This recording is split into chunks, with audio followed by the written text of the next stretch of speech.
Saben, el cielo nocturno es como un gigantesco archivo de historias, y muchas de ellas, como las que nos dejó el poeta romano Ovidio en su obra monumental Las Metamorfosis, pues no hablan de gloria, sino de tragedias, tragedias profundas.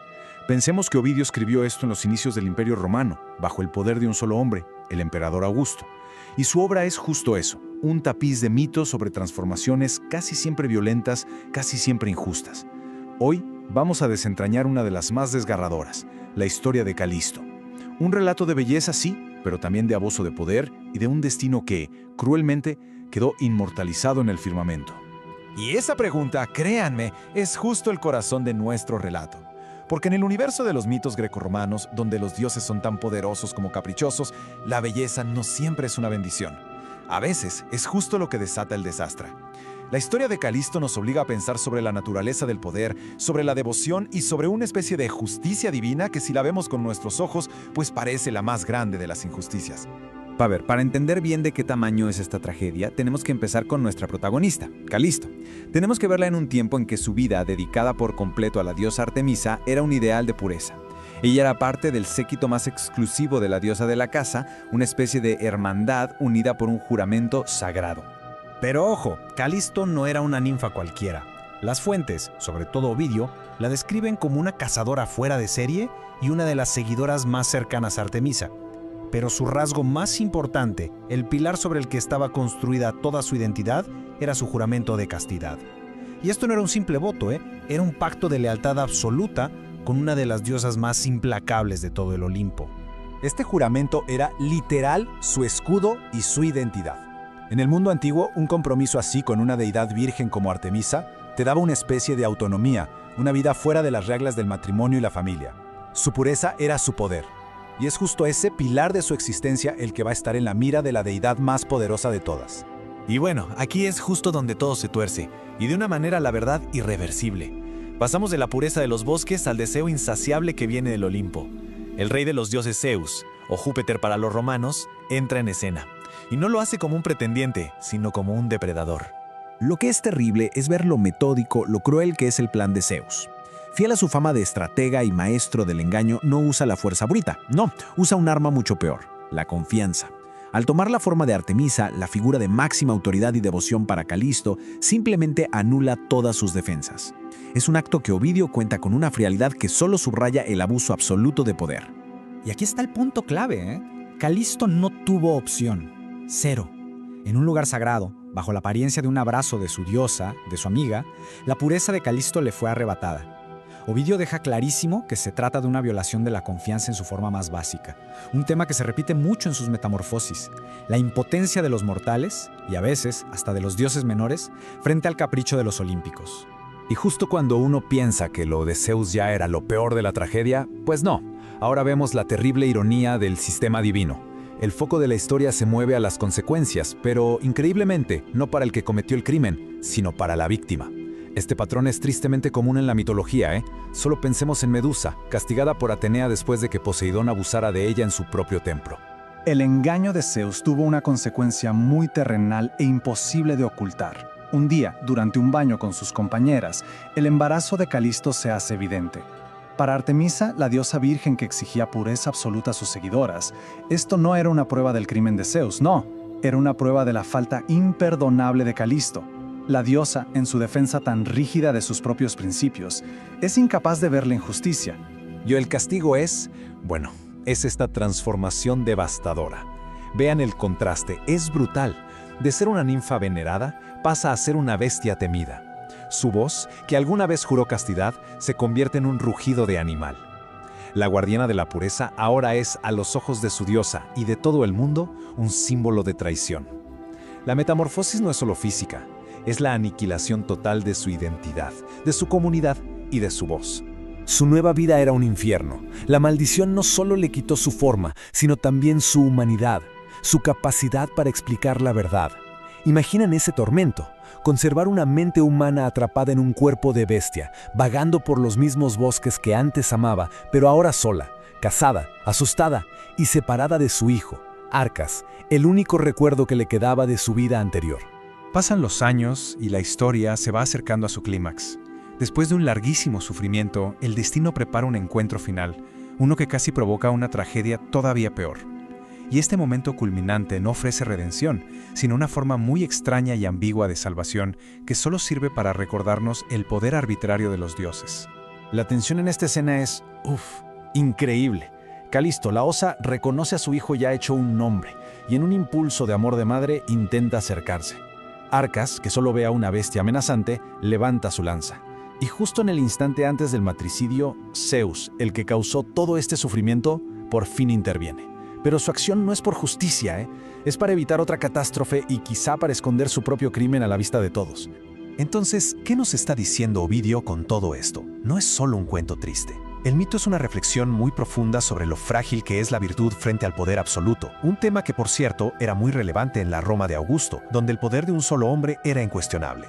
La justicia de los dioses se muestra como un sistema donde Zeus, el poderoso, nunca paga las consecuencias, mientras que la víctima es castigada 2 veces. Pero Ovidio mete un rayito de humanidad, el amor de madre de Calisto, un instinto que ni toda la magia divina pudo borrar. Y al final, nos enseña que las estrellas, esas que guían a marineros y poetas, pueden ser monumentos a un dolor inmenso e imborrable. Y así, Zeus los pone en el firmamento. Calisto se convierte en la constelación de la Osa Mayor y su hijo, Arcas, en la Osa Menor. En la tradición grecorromana, estas constelaciones, que nunca se ocultan en el horizonte del norte, eran claves para la navegación. De hecho, la Osa Menor contiene a Polaris, la estrella polar, la guía más constante del cielo. Y aquí viene la ironía, ¿no? Que una historia de tanta desorientación y sufrimiento diera origen a los símbolos celestiales de guía y constancia. Y todo esto al final nos deja con una última pregunta. ¿Ser inmortalizada en las estrellas es de verdad un honor? ¿O es más bien una jaula eterna, una exhibición perpetua de la injusticia que sufrió, condenada a girar para siempre en el cielo, siempre a la vista de su hijo pero sin poder tocarlo nunca? El mito no nos da una respuesta fácil. Quizá el verdadero legado de Calisto no está en las estrellas, sino en la pregunta que nos obliga a hacernos. ¿Cómo recordamos el sufrimiento? ¿Y qué clase de honor es ese que nace de una injusticia tan profunda? Es una reflexión que no pasa de moda, sobre el poder, el destino y la forma en que las tragedias del pasado se escriben, literalmente, sobre nosotros. Hoy vamos a sumergirnos en una de las obras más fascinantes de la literatura clásica, Las Metamorfosis del poeta Ovidio. Y miren, en este universo de mitos, Ovidio no solo contaba historias de dioses y héroes, lo que de verdad hacía era explorar la naturaleza humana, esa línea delgadita que separa a los mortales de lo divino. Antes de entrar de lleno, hay que entender que para los griegos y romanos, sus dioses no eran cuentos de hadas, eran una fuerza real que lo regía todo. La piedad, o sea, el respeto a los dioses, era clave. Y la impiedad, bueno, ese era el peor de los pecados. La historia que vamos a ver, la de las Miníades, es una de las más oscuras y aleccionadoras de toda la obra. Es la crónica de 3 hermanas que, en un acto de soberbia total, creyeron que su razón era suficiente para desafiar a uno de los dioses más impredecibles y poderosos de todos, Baco. Una lección brutal sobre lo que pasa cuando la arrogancia se topa con lo divino. Esa es la pregunta que está en el corazón de esta historia. Pero para entender qué tan grave fue la ofensa, primero hay que saber a quién provocaron. Baco, o Dionisio para los griegos, no es un dios cualquiera del Olimpo. Él es el dios del vino, del éxtasis, de la locura ritual, de soltar todas las ataduras sociales. Su culto casi siempre se celebraba al margen de la sociedad, con danzas frenéticas, música a todo volumen y una entrega total, casi como un trance colectivo. Era una fuerza de la naturaleza, caótica, primaria. Así que desafiar a Baco no era solo saltarse una fiesta, era rechazar una parte fundamental de la vida, una que la lógica no puede controlar. Y como las Miníades iban a descubrir de la peor manera, esa fuerza no tolera que la ignoren. La respuesta a esta pregunta va a ser aterradora. Bueno, nuestra historia nos lleva a Beocia, una región de la antigua Grecia llena de mitos y tragedias. En la ciudad de Orcómeno vivían 3 hermanas de la nobleza, Alcítue, Leucónoe y Arsínoe. Eran las hijas del rey Minias, por eso las conocían como las Miníades. Su linaje y su belleza les daban un estatus privilegiado, pero todo eso había cultivado en ellas algo mucho más peligroso, un orgullo que no les cabía en el pecho. Se sentían por encima de las tradiciones y de las creencias de su gente, como si su razón las hiciera inmunes a la devoción que todos los demás sentían. Su impiedad no era por ignorancia, para nada. Fue una decisión consciente, un desprecio total por lo sagrado. A ver, imaginen la escena. Las calles de Orcómeno están a reventar de música, de flautas y tambores. Todos los ciudadanos, desde el más humilde hasta el más importante, dejaron sus trabajos para unirse a las fiestas de Baco. Es un día sagrado, Un momento para olvidarse del orden, de la rutina, para entregarse al vino, al baile, a esa locura colectiva. Es una celebración de la vida en su estado más salvaje. Pero mientras toda la ciudad vibra junta, en el silencio del palacio, las tres hermanas se aíslan. Y no es por devoción privada, no, es un acto de desprecio público. Para ellas, la fe de sus vecinos es una superstición de gente ignorante, y participar en eso, una completa pérdida de tiempo. Y aquí está el choque de dos mundos. Por un lado, el caos sagrado de Baco, la emoción sin límites, la comunidad vuelta aún en un frenesí. Y por el otro, el mundo de las miniades, el orden, la razón, el trabajo meticuloso. Ellas eligen el telar, que es un símbolo de control, de crear algo ordenado, predecible. Hilar y tejer es, básicamente, imponer un patrón. Es un reflejo de la civilización y el control. Al hacer esto en un día dedicado al caos divino, no solo están trabajando, están gritándole al mundo que su orden es superior al desorden sagrado de Baco. Es una ofensa directa, un intento de poner la lógica humana por encima del poder de un dios. Y aquí, la arrogancia se convierte ya en blasfemia. La pregunta de Alcito es una burla directa a uno de los mitos clave del dios, su nacimiento del muslo de Júpiter. Este nacimiento milagroso simboliza su doble naturaleza, divina y mortal. Al ridiculizarlo, Alcito no solo está negando que Baco sea un dios, está atacando la esencia misma de la religión, la idea de aceptar misterios que la razón humana no puede explicar. Es la razón mortal, limitada y soberbia, queriendo imponer sus propias reglas al universo. Básicamente es una declaración de guerra contra lo divino, y una que por supuesto no se iba a quedar sin respuesta. Pero su desafío no se queda solo en palabras, ¿eh? La impiedad hay que practicarla. Así que las hermanas convierten su palacio, el centro del poder, en una especie de antitemplo. Mientras afuera se celebra lo sagrado, adentro se rinde culto a lo profano. Se encierran, no por miedo, sino por puro desdén, creando un santuario a la razón y al trabajo, totalmente opuesto al tiempo sagrado del festival. Y en este santuario de incredulidad se preparan para cometer su acto de profanación más calculado y destructivo. Su profanación es metódica, casi un ritual en sí misma. Primero, se aíslan, que es negar a la comunidad, algo fundamental en el culto a Baco. Segundo, el desafío a través del trabajo. El telar se vuelve su altar, y el hilo su ofrenda a la productividad, en oposición al ocio sagrado. Y tercero, y esto es lo peor, el ataque a través de las historias. Los mitos son la base de la religión. Al contar sus propias versiones, las miniades intentan destruir esa autoridad, reemplazar la narrativa divina con una narrativa humana, cínica, escandalosa. Y no cuentan cualquier historia, eligen con pinzas los episodios más oscuros y vergonzosos de la mitología. Hablan del canibalismo de Saturno, de los miles de adulterios de Júpiter, cosas que muestran un comportamiento caprichoso, inmoral. Su objetivo es, digamos, un asesinato de reputación divina. Quieren demostrar que si los dioses son tan crueles y humanos, pues ¿por qué merecen que los adoren? Es un argumento que busca quitarle a lo divino su misterio y su autoridad, reduciéndolo a puros chismes, un veneno verbal pensado para corromper la fe desde adentro. El desafío ya está hecho. El veneno verbal esparcido. Pero en el universo de Ovidio, toda acción tiene una reacción, y ofender a un dios exige un castigo, igual o peor. El silencio arrogante del palacio está a punto de romperse por la furia de lo divino. La locura que tanto despreciaron está a punto de tocar a su puerta. De repente, lo imposible empieza a pasar. Sus telares, esos símbolos de su orden racional, se transforman. De la madera brotan enredaderas. Los hilos de lana se convierten en racimos de uvas. El suelo se empapa no de agua, sino de vino que sale de sus hilos. El orden que tanto presumían se disuelve en una manifestación milagrosa y aterradora del poder de Baco.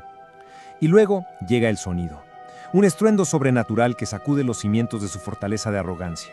El mundo de Baco ha invadido su santuario. El terror va en aumento.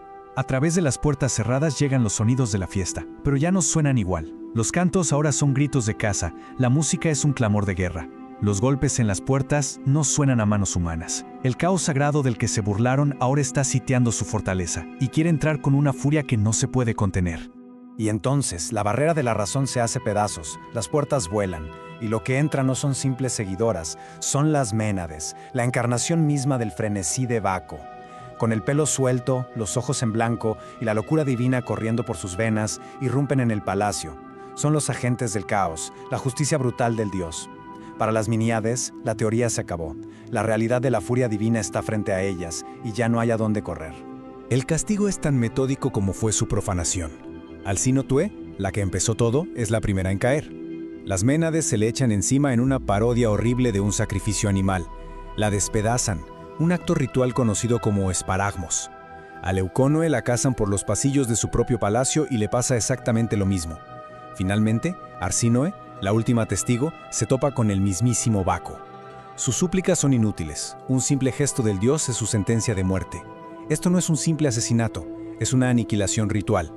Las hermanas que se negaron a participar en el rito ahora son el sacrificio. La violencia, en el mundo de Baco, es una fuerza purificadora y terrible, y aquí se desata en su forma más brutal. La carnicería terminó. La sangre se enfría en el mármol del palacio.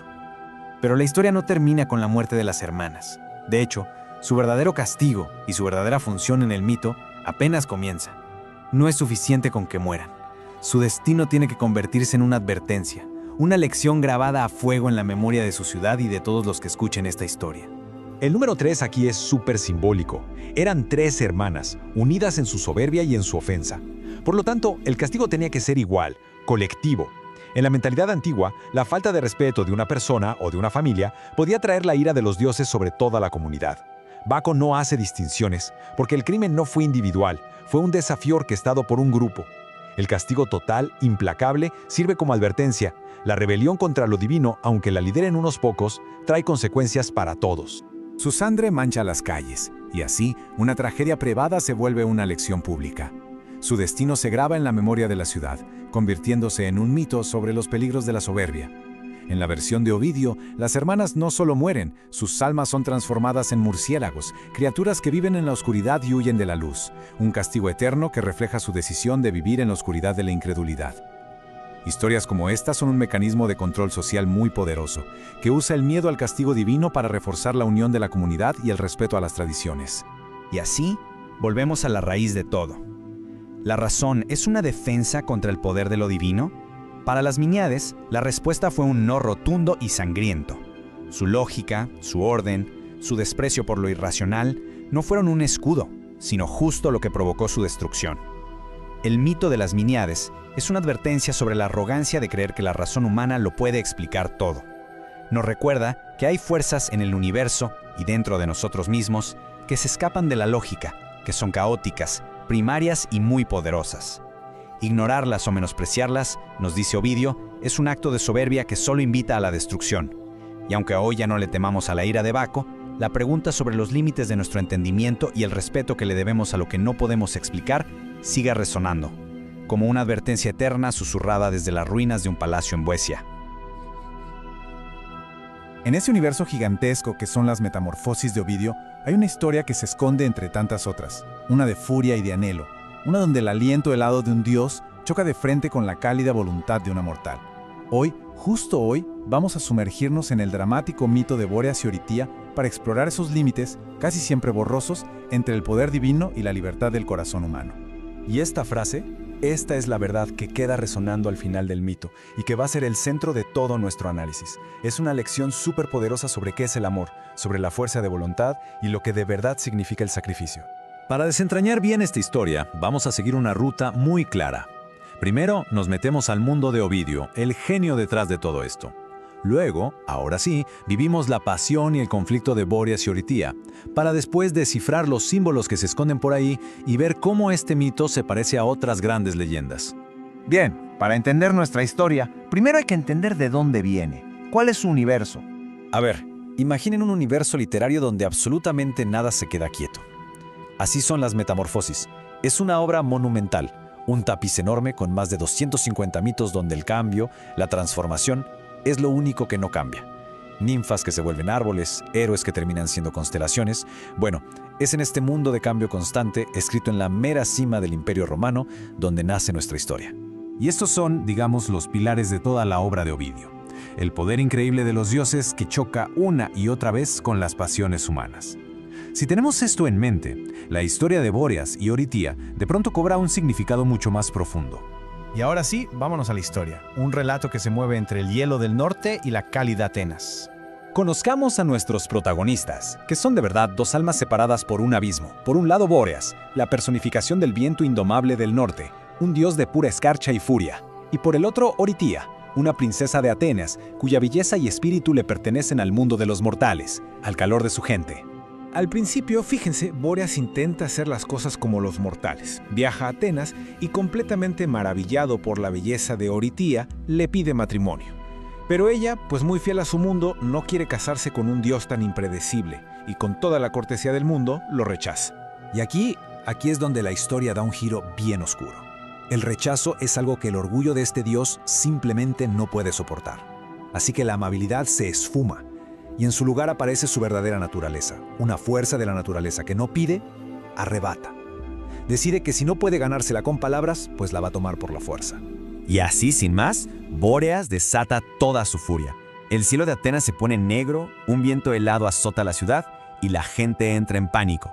Y en medio de todo ese caos, como un depredador, Bóreas envuelve a Oritía en su manto de viento y se la lleva volando, lejos de su casa, hacia el frío y desolado norte. Ya en su palacio, Bóreas intenta conquistarla de otra forma. Le enseña las maravillas de su reino, la belleza deslumbrante y silenciosa de los paisajes de hielo. Es su manera, un poco torpe, de tratar de impresionarla con su poder. Pero claro, nada de eso funciona. La grandeza de su reino no se puede comparar con el calor de un hogar. Oritía está profundamente triste. Todo ese esplendor que la rodea no es más que una jaula de oro y hielo para ella. Y aquí pasa algo increíble. Al ver lo infeliz que es Oritía, Bóreas tiene una revelación. Se da cuenta de que su poder, ese poder capaz de crear tormentas, es totalmente inútil para ganarse un corazón. Entiende por fin que el amor no se puede forzar. Entonces, en un acto de sacrificio que nadie esperaría de él, Bóreas renuncia a su deseo y le ofrece la libertad. Pero el pacto no termina ahí. A cambio, Oritía acepta darle descendencia, crear un puente entre sus dos mundos. Y de esta unión nacen los gemelos alados, Calas y Cetes. Una vez cumplida la promesa, Bóreas la regresa a Atenas, donde todos la extrañaban. La historia, como ven, es fascinante, pero su verdadero poder está en lo que simboliza, así que vamos a verla más de cerca. A ver, es importantísimo entender el concepto de rapto en la antigüedad. No era solo un secuestro, como lo pensaríamos hoy. Para los griegos y romanos, era un recurso literario, un acto de poder divino que se metía en el mundo de los mortales. Y aunque suene muy violento, estas uniones forzadas muchas veces daban origen a linajes de héroes y semidioses. Era, digamos, una forma de conectar lo humano con lo sagrado. Entonces, el punto clave es este. Bóreas es la naturaleza en su estado más puro, más salvaje. Oritía representa la voluntad humana, la vida mortal. Y su historia es el choque inevitable entre estos dos mundos, un conflicto entre el deseo de uno y la libertad del otro. Pero ojo, esta historia no es la única de su tipo. De hecho, forma parte de un patrón que se repite bastante en la mitología. Como podemos ver aquí, el patrón se repite. Hades, el dios del inframundo, se roba a Perséfone y la condena a ser su reina. Zeus, convertido en toro, se lleva a la princesa Europa a Creta. El método es parecido, un poder divino que se impone y ya. Pero lo que hace único al mito de Oritía es cómo termina. A diferencia de Perséfone o Europa, ella regresa. Su voluntad, sus ganas de volver a su mundo, logran lo que parecía imposible, doblegar la voluntad de un dios y recuperar su libertad. Entonces, ¿qué mensaje nos deja esta historia tan antigua? ¿Qué podemos aprender de ella hoy? Pues el legado más claro son sus hijos. Los Bóreadas son la prueba viviente de esta unión tan compleja. Llevan en la sangre tanto la fuerza divina de la naturaleza como la belleza y la voluntad de su madre mortal. Son, literalmente, un puente permanente entre dos mundos. Y aquí está el corazón de todo el asunto. ¿Un amor que nace de la violencia puede volverse algo real? ¿Algo genuino? La historia empieza con un acto de fuerza bruta, pero termina con un acto de empatía y sacrificio. ¿Se puede redimir Bóreas? Ovidio no nos da una respuesta fácil, más bien nos deja con la duda, con la complejidad de la pregunta. Y esto nos deja con la moraleja principal, creo yo. El poder de Bóreas era casi infinito, pero se topó con una pared que no pudo derribar: el libre albedrío de Oritía. Es un mensaje que no pasa de moda, un mensaje sobre la soberanía del espíritu. Y así cerramos este capítulo. El mito de Bóreas y Oritía, contado hace más de 2000 años, todavía nos habla, todavía nos cuestiona. Nos obliga a pensar en el poder, el deseo y el consentimiento en nuestras propias vidas, en nuestra sociedad. Porque al final, estas historias antiguas no son solo de dioses y monstruos, son un espejo en el que nos seguimos descubriendo a nosotros mismos.